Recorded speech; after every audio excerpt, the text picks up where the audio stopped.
My worst nightmare was being forced to choose only one of Jen or Jenny to love and marry, rejecting the other. Often we have to pinch ourselves to see if we're not just dreaming. In this accidental double exposure, Jen, on the left, is really exactly the same person as Jenny, on the right, and it became the source of a recurring nightmare for me, in which both Jen and Jenny, crying desperately, plead with me to choose only one of them to love and marry, and chase the other away. Of course I never could choose, and so the nightmare kept repeating, often becoming humorous but mostly terrifying. Please choose only one of us to love. It has to be one or the other. We can't both be the one you love. So just like a good Mormon would have done, I married both, loved them both, and they both loved me.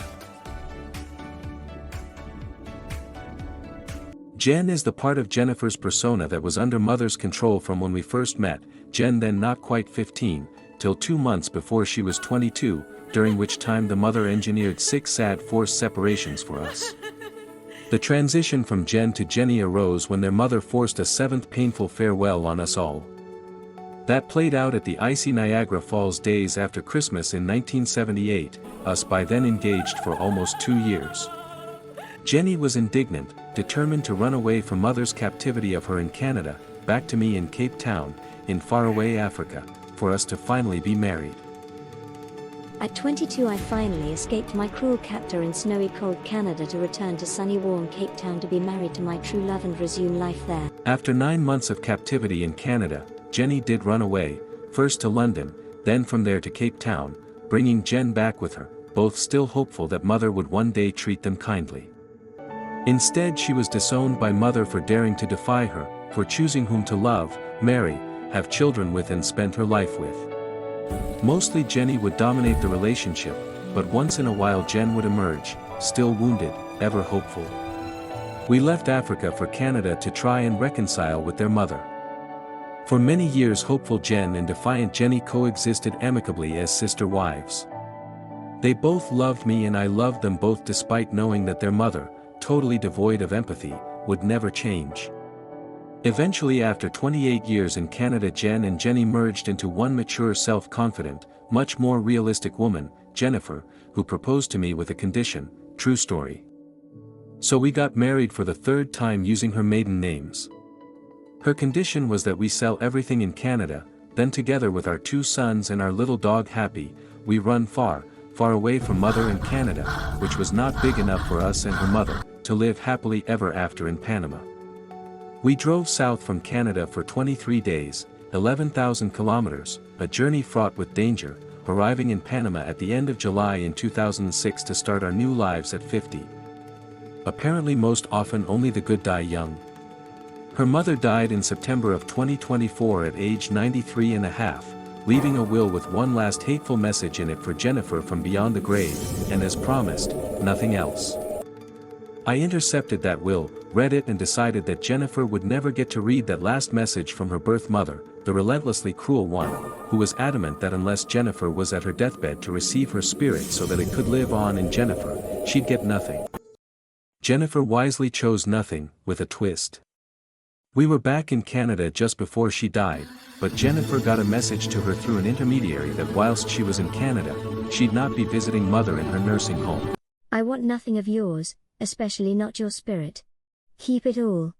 We returned to Panama. Mother died within days of us leaving Canada.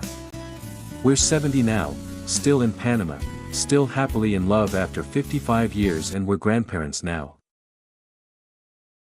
We're so relieved that our determined enemy, who never wished us well, is gone from this earth. Christmas of 2025 will be only our 2nd without her jealousy, anger and hate, of the last 55 Christmases since we met and fell in love in faraway Africa as teenagers. We look forward to many more Christmases together here, on the beach like where we first met, all of us still together and happy. Love won, evil lost, which is how all good fairy tales should end. I've got you. She will never harm you again, my love.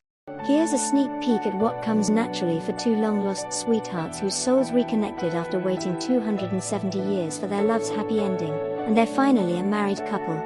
We were married in Cape Town, and now our honeymoon found us back in the place where we'd first met 7 years earlier, the Wilderness National Park, with its lakes and rivers, nestled up against the mountains at its back and the Indian Ocean in the front. Within minutes of meeting there 7 years prior, we were walking hand in hand to the river's banks, and soon sitting there on our favorite weathered grey old wooden bench, cuddling warmly up against each other, our hearts overflowing with love, happy to finally have met again. We've had a lot of making up to do for all of those lost years, though making out is also an appropriate choice of words, so now you know exactly why we hug and kiss so often, and always will.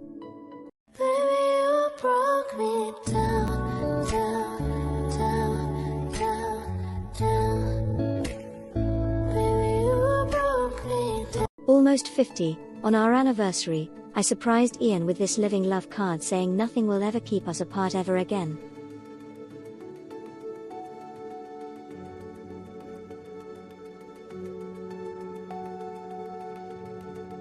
Please always adore me. Love me. Forever.